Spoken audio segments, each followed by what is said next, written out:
I've always disliked you. Not going to work and not earning a single cent. Just sleeping at home all day. You might as well leave right now. Miranda, my mother-in-law, yells, brandishing a kitchen knife at me. I fear she might actually kill me. My heart is pounding so hard, I can hear it. Why don't you say something? Miranda, still holding the knife, advances towards me.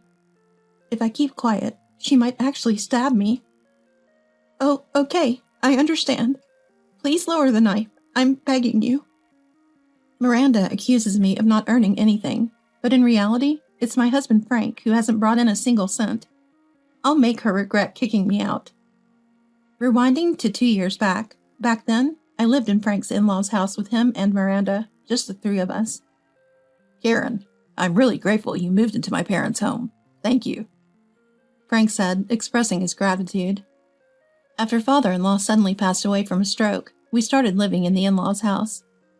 If you guys don't mind, feel free to move in and use this place, Miranda suggested following my father-in-law's funeral. The in-laws' house is a bit larger than a typical house. My father-in-law, who had worked his way up to a senior manager at an auto parts manufacturer, earned a decent income. Really? That would be great. If we could live in the parents' home, we're familiar with it, and I've been wanting to move out of the apartment. Frank was eager about Miranda's suggestion. Indeed, it wasn't a bad deal for us. Due to the impact of an infectious disease, Frank's company underwent major layoffs. Frank was among those laid off and is currently searching for a job while working part-time at a grocery store. I, on the other hand, work full-time at a securities firm, and my earnings are just enough to keep us afloat. Miranda, about living in the in-laws' house, I'd be really grateful if we could. Thank you. Thinking it a good opportunity, I decided to live in the in-laws' house. However, I wasn't very close with Miranda and hadn't talked much with her, so I was honestly anxious about living together. Could we get along? I wondered. Before moving into the in-laws' house, I discussed our future living situation with Frank. I haven't really talked much with Miranda, and I'm worried about whether we can get along. Don't worry. Even if things get bad with Mom, I'm on your side, Karen. Assured by Frank's words, I felt slightly relieved and moved into the in-laws' house a week later. Welcome. Feel free to make yourself at home, Miranda greeted us. Thank you. We appreciate your hospitality. Frank and I, starting our new life in the in-laws' house, had modest earnings and lived simply, but it was more comfortable than our previous apartment. On our days off, we could go out together, almost like when we were dating, a luxury we couldn't afford due to constant financial worries. I thought I could continue living happily with Frank in the in-laws' house. However, 3 months after we started living in the in-laws' house, Miranda's attitude towards me changed drastically. Karen, what's the idea of moving into my house and not doing any cleaning or laundry? What? I always do them when I get back from work. Although Miranda sometimes did the chores when I came home late from work, I usually took the initiative in cleaning and laundry. You're married to Frank and staying in my house. Shouldn't it be normal for you to take care of everything? Especially since you're living here. I thought, wasn't it you who suggested we move here? But I couldn't bring myself to argue with Miranda. I invited you to live here to lessen my burden, you know. Why can't you understand that without me having to spell it out? You're so slow. I had no idea Miranda felt that way. It was as if I was just a housekeeper. Stunned, I could only stand there speechless. From then on, Miranda started harassing me daily. Hurry up and clean. I don't want to hear any excuses about being tired from work. She knew I was tired from work, yet still forced household chores on me. I wished she would help, instead of just waiting for me to do everything. Are the dishes done? Have you cleaned yet? You really can't do anything without me telling you. Maybe you're late from work because you're not competent enough. I haven't finished them yet. I'm sorry. You're so inefficient. Hurry up, or it'll be morning before you know it. Miranda would kick me as she said these things. Why do I have to endure this treatment? The daily harassment from Miranda continued, leaving me physically and mentally exhausted. This lifestyle persisted, and I eventually fell ill. Miranda, I'm sorry, but it seems I've caught a cold. Can you take care of the housework for me? What are you talking about? You can clean even if you have a cold, can't you? I have a high fever and can't move my body properly. Ugh, you're so useless. Figure it out, okay? I'm not doing it. Despite my high fever, Miranda insists on making me do the housework. I really need to lie down. That day, since Frank had the day off from his part-time job, I asked him to help with the chores. Could you take over the housework until I feel better? What? You want me to do the housework? You should do it. I'm busy too, you know. Busy with what? You're not working every day. You're just lounging around today. Hey, that's not fair. I'm desperately looking for a job. It doesn't look like it. I don't see you looking at job listings. And you quit your part-time job. Living in your parents' home, you're honestly too lazy. I vented my frustrations at Frank. Lately, I've been losing affection for him, who just lazes around every day. Anyway, I'm busy, so you do the cleaning and laundry. Frustrated with Frank's uncooperative attitude, I reluctantly agreed. Fine, I'll do it. It's so hard to even stand. Cleaning, which usually takes less than an hour, took me 2 hours due to my limited mobility. While doing laundry, I felt sick and vomited in the bathroom. Trying to take a break, I rested on the living room sofa. What are you lounging around for? You don't have time for that. Get moving. While saying this, Miranda hit me and forced me off the sofa. If I were in good health, I could have finished everything before she had a chance to complain. Despite my high fever and hazy consciousness, I somehow managed to complete all the household chores, including cleaning, laundry, and cooking. The next morning, I immediately noticed something was wrong with my body. I can't move. I'm in too much pain. The strain from yesterday didn't help my fever, and my joints were incredibly sore. I had to call off work again. I still have a fever. I'm sorry, but I need to take another day off. That's okay. Be careful with the infectious diseases going around. Get well soon and come back to work. My boss was considerate and kind. If only Miranda and Frank could be like my boss. Having secured another day off work, I was about to go back to sleep when suddenly, Karen, come here right now! Miranda yelled, calling for me abruptly. I wonder what she wants this time. Struggling to keep my balance, I made my way to the living room where Miranda was.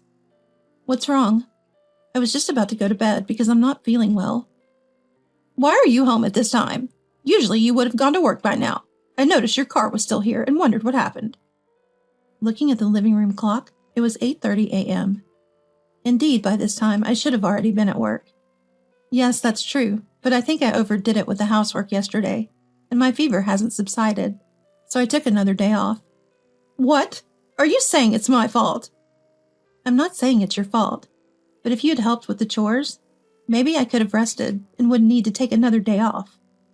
After saying this to Miranda, I went to the kitchen to drink some water as my throat was dry. Miranda followed me into the kitchen. Wait a minute. You should be earning money and contributing to the house. You know Frank is struggling without a job. Who do you think will earn the money? I realized that Miranda saw me as a convenient woman who earns money without complaint and can be treated like a housekeeper. I think that's why she invited us to the in-laws' house. Having lived a comfortable life off the earnings of my late father-in-law, who seemed to have hired housekeepers, Miranda couldn't lower her standard of living. But Miranda, with the infectious disease going around, it would be irresponsible to go to work in this condition. The moment I said that, Miranda grabbed a knife and yelled at me. Don't talk back. You're just a moocher, not going to work and just sleeping at home. If you're not going to earn a cent and not do any housework, then just get out of this house. Her eyes bloodshot, Miranda thrust the knife towards me. I realized I might actually be killed if I didn't leave right now. My heart raced, but I was frozen in shock and couldn't move. Say something, will you? Paralyzed with fear, I finally mustered the courage to tell Miranda that I would leave. Oh, okay, I understand. Please lower the knife, I'll leave. Then leave now. Miranda, still holding the knife, yelled even louder. At that moment, Frank, hearing the commotion, came into the living room. Seeing Miranda pointing the knife at me, he panicked and intervened. What the heck are you doing? Put that dangerous thing away now. Frank scolded Miranda and made her lower the knife. This was my chance. While Miranda was distracted by Frank, I seized the opportunity to flee the in-laws' house and headed for my parents' home. Miranda kept saying I didn't earn anything, But in reality, it was Frank who wasn't earning. I'll make her regret kicking me out. The parents' home and the in-laws' house are about an hour's drive apart. As I drove, I regained my composure and was filled with anger towards Miranda. Pointing a knife at someone is unforgivable, no matter the circumstance. With these thoughts, I stopped my car in a grocery store parking lot, about 5 minutes away from the in-laws' house, and called the police to report that Miranda had threatened me with a knife. The police said they would go to the in-laws' house to talk to Miranda, but asked, "Can we speak with you at the scene to get your account of what happened?" "What? Go back to that house? I thought I was going to be killed. I can't face Miranda again. It's too scary." It was a ridiculous idea. I had been terrified Miranda would kill me. I refused to go back to the in-laws' house and explain the situation over the phone, including the past incidents of assault. "Understood. We'll speak with Miranda about it." After speaking with the police, I drove for about an hour to my parents' home. I explained everything to my parents and decided to stay there for a while. Feeling unwell and unable to do anything, I finally had a good night's sleep in my parents' home for the first time in a while. The next day, feeling much better, I managed to go to work, but throughout the day, I received several missed calls from Miranda and Frank. I ignored them during work, but the calls kept coming even after I got home. Reluctantly, I answered the phone. "Yes, what is it?" "What do you mean, what is it? How could you just leave like that? You abandoned Frank, and I heard you reported me to the police." "You're the one who told me to leave, threatening me with a knife. If Frank hadn't stopped you, I thought you were going to kill me. Of course I reported it." "I wouldn't really kill you. I didn't think you'd actually leave. Come back home right now." "I'm not coming back to that house ever again. Frank doesn't even try to work, and I'm considering divorce." I said that and hung up the phone. Within 5 minutes, Frank called. I didn't want anything to do with Frank or Miranda anymore, but I answered the call. "What do you want?" "Mom told me you're thinking about divorce. Isn't that too sudden?" "It might be sudden, but you never seem to try to find a job. I can't stay with someone like that." "I am trying to find a job." "If you were really trying, you could have asked for more shifts at your part-time job to help with our finances." "I was trying to work hard too. What do you know? You don't understand how the layoff affected me. Fine, if that's how you feel, I'll give you a divorce." Frank said that and abruptly hung up the phone. I never wanted to say such things to Frank. But he wouldn't look for work, and he did nothing to defend me from Miranda's harassment, even though he knew it was happening. I moved to the in-laws' house because Frank had promised. "If anything happens, I'll be on your side." That's what I had thought. 2 days later, as he had said on the phone, Frank sent the divorce papers and my belongings that I had left at the in-laws' house to my parents' home. Why did I even marry such a person? We used to love each other, but now I feel nothing for him. Let Miranda, who chased me out, and Frank live happily ever after, and regret chasing me away. The next morning, now divorced and alone, I enjoyed some personal time at my parents' home, for the first time in a while, thinking about Frank and Miranda. That's when it happened. "Hello, this is the police. Following your report, Miranda admitted to brandishing a knife. She has been arrested for threatening behavior and wants to settle, but what do you want to do?" "Really? No way I'm settling. Please tell her I absolutely refuse any settlement." I was elated when the police called to say Miranda had been arrested. There was no way I was going to settle with someone who had exploited and tried to kill me. Hearing Miranda had been caught, I clenched my fist in triumph, proudly telling the police that I would not settle. Let Miranda regret her actions in prison. After about 30 days in detention, Miranda was sentenced to 2 years in prison. I thought this would teach her a lesson. That's what I thought. But a month after divorcing Frank, he suddenly showed up at my parents' home. Just when I thought things had settled down with Miranda, now Frank. "Long time no see. Have you been well?" Frank stood at the door when I answered the bell, showing no signs of remorse. "What do you want? Please leave." At that moment, my parents were out, and I was the only one at home. Startled by his sudden visit, I knew I had no business with him anymore. "I said things in the heat of the moment about divorce, but I want you back, please." Frank was pleading for reconciliation, but it was too late.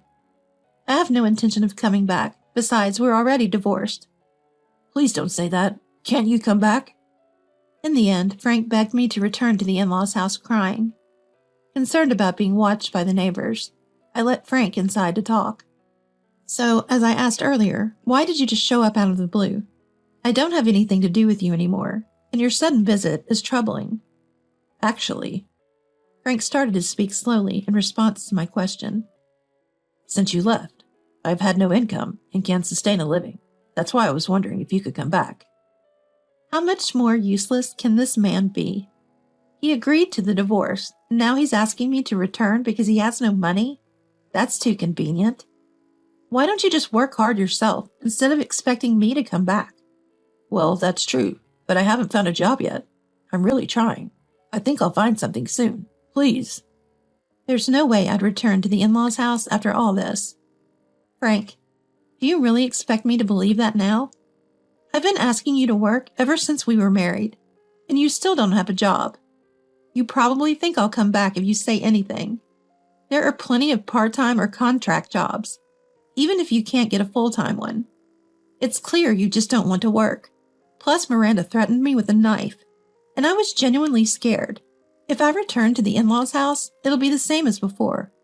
I'll do all the chores while you do whatever you want, right? Even though Miranda is arrested for now. I won't let that happen again. Next time, I'll definitely be on your side. No, I'm sure Miranda will do the same thing again. It's not normal for a mother-in-law to threaten her daughter-in-law with a knife, right? I can't live with someone like that. Frank fell silent, having nothing to say. If you have nothing to say, then that proves my point. Can you leave now? Despite being asked to leave, Frank didn't move. My anger started to rise. I'm telling you to get out of this house!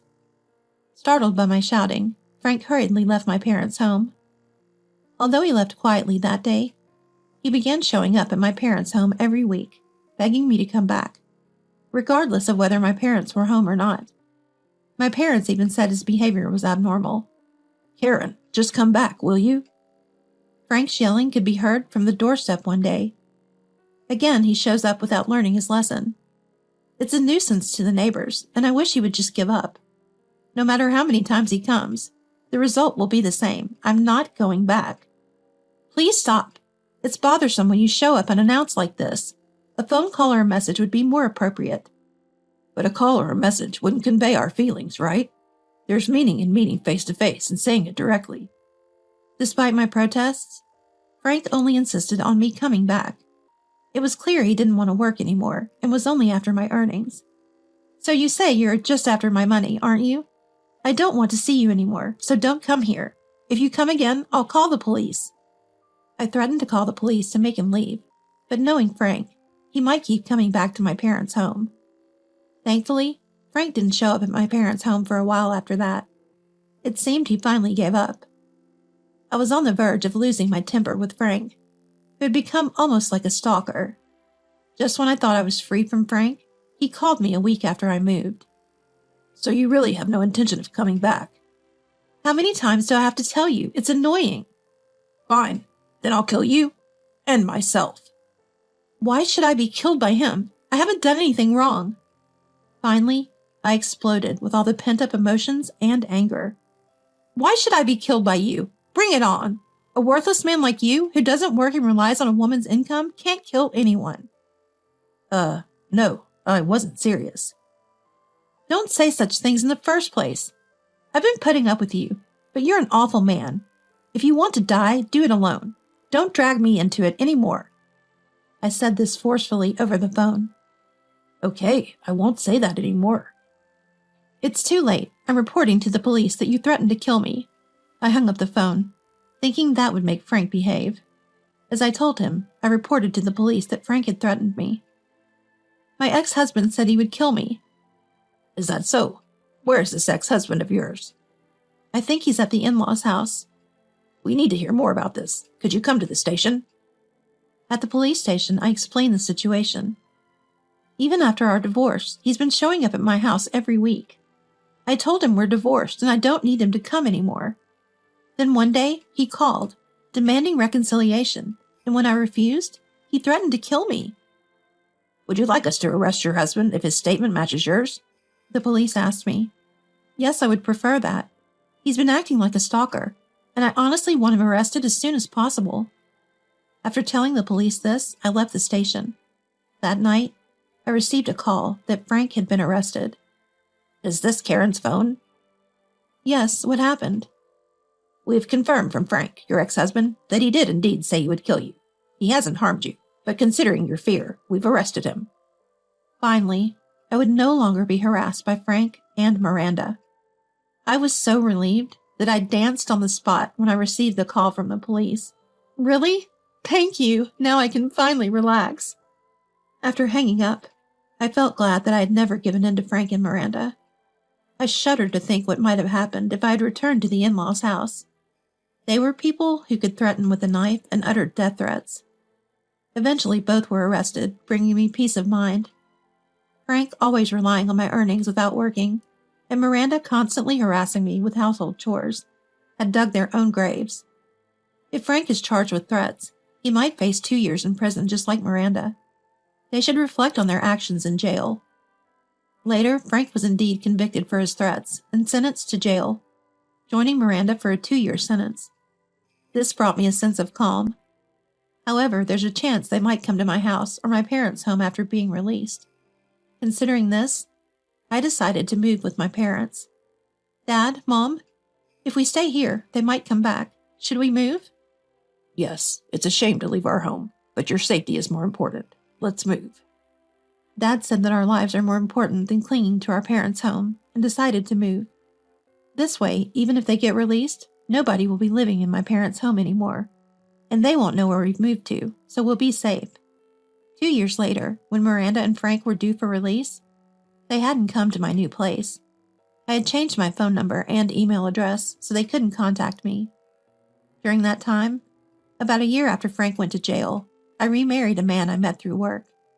He's 2 years older than me, hardworking, kind, and feels like too good of a person for me. Unlike Frank, he actively helps with household chores. We are expecting a child and planning to build our home. With Frank, I couldn't even dream of such happiness. Now, I look forward to a happy and long life with my husband and our future child.